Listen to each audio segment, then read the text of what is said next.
Hey guys, what's up? I'm Adam from GeekRest.com, and this is Aaron from a comic shop. A comic show. You've seen his face. He has a booming channel on YouTube, which you should check out because he's I talk about things and stuff. Yeah. Usually comics and comic-related things. He's just good to look at, though, for the most part. Yeah. This is your weekly recap of the past week's news, the highlights, basically. The stuff we care about. Stuff we care about. I think we could talk a little bit about this. First thing to mention, Carmine Infantino passed away. I think he was 87, but long time DC architect, I'd say. Yeah.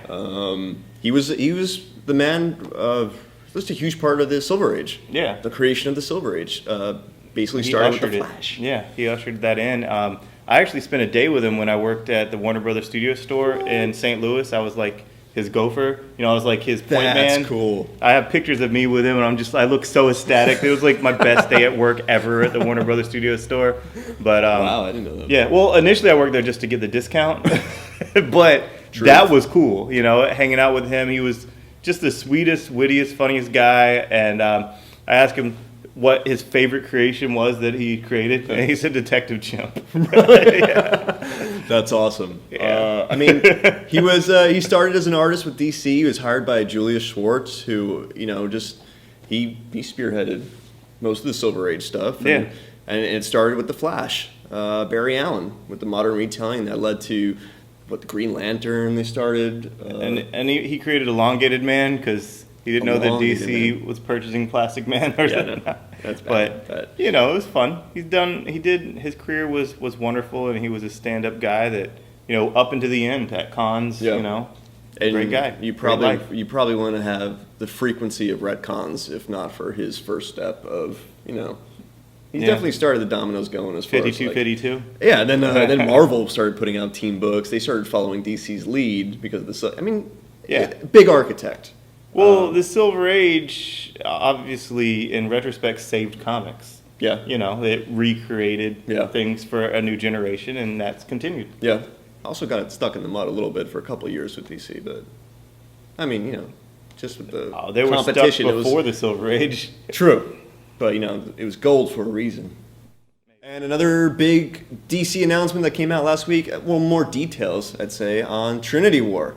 Yeah. This has been hyped for so long, like Free Comic Book Day like a year ago. Last year. And as soon as we read that Free Comic Book, the last little thing's like, Trinity War coming in 2013, I was like, WTF. Seriously? I'm giving this book away free to hundreds of people, and the next thing to come from it is some ambiguous time that becomes now June, halfway through 2013. And it's been a slow reveal with this whole Trinity of Sin and Pandora. Yeah. And this is what the Trinity War is going to be. Yeah, initially we thought, it was going to be the Trinity, like Superman, Batman, Wonder Woman. Right. And then it's the Trinity of Sin, and now that it's solicited, it's the Trinity of Justice League books as well. So it's going to be 6 issues over the course of July and August, and Jeff Johns is on, like I said, it's the 3 Justice League books. Yeah. Jeff Johns and Ivan Reis are doing the main one, right?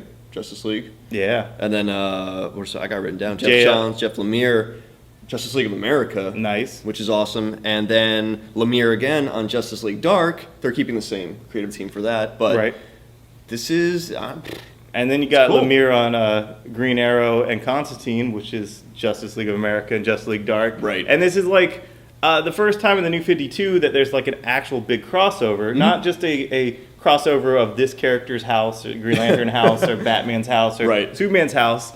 And... it actually seems pretty cool. Yeah. I'm actually excited about it. It seems a little bit like Alan Moore's thing of Twilight of the Superheroes. It seems, obviously it's like Civil War because it's heroes fighting each other, but instead of like just politics, it's magic and politics and sin going back to the dawn of time. And what was revealed was this leads right into the next big threat for the DC universe, which set up as a precursor for, which is obviously Darkseid's return. That's been hinted in Wonder Woman, hinted in Earth 2, hinted in Justice League of America, where Darkseid, It's on issue 2, but just look at, like, and in Vibe, like, there's a big deal with Darkseid. We know why he's coming back. We know he is coming back, and we know why. Yep. So, is this going to decimate the heroes before Darkseid comes back? The same way Civil War kind of decimated them before Secret Invasion, where they all distrusted each other and weren't working together. And these are like the heaviest hitter heroes of the DC universe, so the harder they fall. Yeah, and should be good.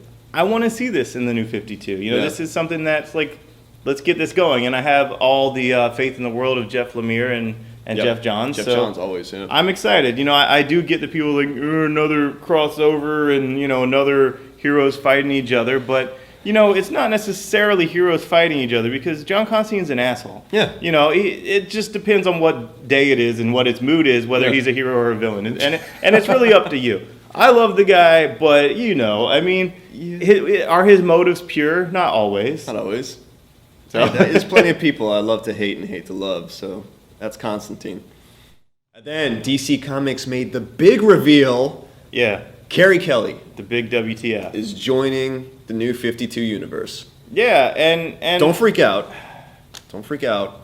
And the title that's Batman and Robin, which was, retitled Batman and Red Robin. Right. For retailers, were like, Batman and Red Robin. Well, people aren't really that happy about Red Robin, so, whatever. Yeah. And then you flip out that cover, and it's not Tim Drake in a Robin costume. Again, it's Carrie Kelley. With a question mark. Yeah. And no one's saying, this is important to throw out there because the internet went up in uproar. She's not Robin. We don't know.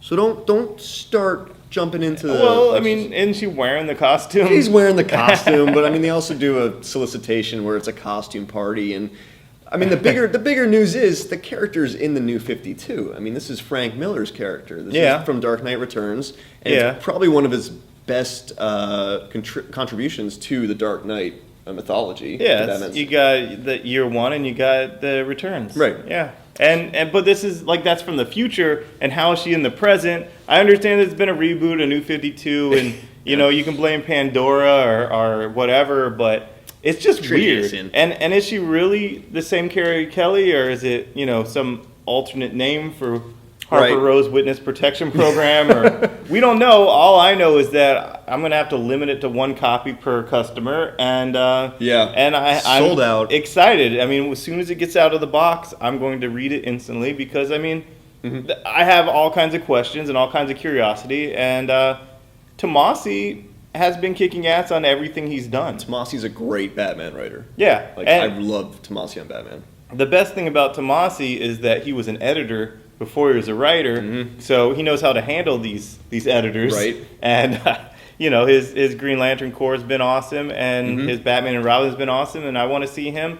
I would like to see him take over Teen Titans, quite honestly. Yeah, throw him on there. Why not? Just give Tim Drake a good writer so that he can be brought back. That's another Robin. People were playing the guessing game after Damian died. Who's going to be next? Who's coming next? And of course, they're throwing out, Carrie Kelley, and there's the Harper Rose speculation. Everyone's up in the air. And then there's Red Robin being Robin again. Right. So Carrie Kelley is definitely a WTF, definitely out of left field, and definitely has my curiosity. I don't know. I don't know how wacky they're going to get with it, if it's going to be Booster Gold taking her from the future or whatnot. But that could be cool. I'm interested. Yeah. And who knows if they're going to do this, beginning in issue 19, or if they're going to do this a year from now. It would be kind of rushed, I think, to put a new Robin with Batman. Batman's at his darkest, or he should be, at his darkest period. He lost his son. Yeah, it's not just Robin, it's his son. Do some justice to the guy and let him vent. Let him do something. Let him have some pitfalls before there's someone there to catch him. Robin. Yeah, and with Death of the Family, all the other Batman family characters are kind of separated from him, distanced from him, and then he told Alfred to go take a vacation, and we would like to see him alone for a while. And in this Batman and Robin book with this rotating guest star, maybe they try to do little interventions, and he's like, nah, screw off. But I think it's interesting that also Carrie Kelley is one of the brighter Robins. She's more poppy. She's more punky, fresh, and at Batman at his darkest moment in time, that's going to be a good contrast when they decide to actually use her. Yeah, very similar to Dark Knight Returns. You think? Yeah, but that's good. That's smart. I think the costume party thing's gonna have it that she dresses up like that. It's Stephanie Brown. What? Nah, it's not. Or Harper Row with a wig. Or Harper Row with a wig. A red-headed wig is probably the most common wig, I remember the Batman TV show. But yeah. But anyway, that's out on Wednesday, so... Yeah, I don't think anyone is going to come into any comic book store and not at least flip through it. No way. It's one of those things. That's going to be the magnet. Flip through it at least. Yeah, it's a magnet on the shelf. And finally... outside of comic book news, but still, a little sad. LucasArts, Disney shut the doors. Disney announced that they're closing the doors for LucasArts. They're keeping the name, but they're letting the developers go. And of course, that means that all their prominent projects, 2 of which people were really looking forward to, one of them being Star Wars 13, it's on halt. Wasn't there rumors that's going to be a Boba Fett? Yeah. And they just announced that like 2 days ago, like, oh, what you would have gotten is this. Yeah. Thanks for that. But it was a little bit of sad news, only because LucasArts has been around forever. 1983. They've been the video game, monster for Star Wars titles and everything. And they've had a lot of successes, and they've had a lot of misses. Their last game, Star Wars Connect, everyone was looking forward to. But what Disney's plan is to get rid of all the developers, not make it an in-house thing, and instead license the titles out to other developers. It's not a bad thing. LucasArts has kind of been bleeding for the past 10 years. Some say that since The Phantom Menace came out, they kind of... their strengths are in the original trilogy, basically. It's like as more and more big money gets into these franchises and into video games, a lot of the nostalgia doesn't always make money, and right. So, Nintendo Power gets canceled and things that, it's like, well, they're running a business. Right. So, sure, I want the fans to have what they really like the most, and I would like these people that got laid off to get hired in these other places that they can still work on the same things wherever those land. Right. But, things change, especially when there's big Disney money involved. Change is going to come. Yeah. It's not the worst idea. I think that most people are just upset about the fact that Star Wars 1313, they were looking forward to it, what's going to happen, and the nostalgia kick. Like then when, like you said, Nintendo Power closed, people were sad. Even though they never bought the thing in like 10 years.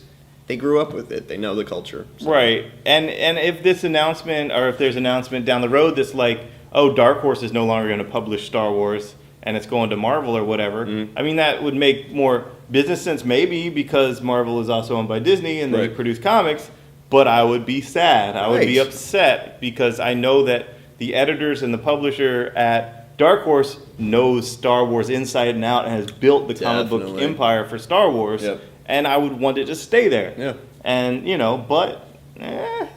these decisions, they happen. They happen. And they usually happen for a reason. So I have faith in Disney. They haven't screwed too much with my love for all the properties they've acquired. Right. They haven't messed it up too much yet. And they're making money, so. Yeah, specifically with Star Wars and Phantom Menace, it's like, the bar's low for messing it up. They can do good.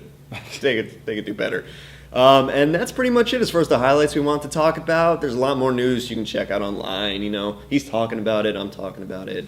But follow us on Facebook and Twitter as always, and we'll see you next week. Bye-bye.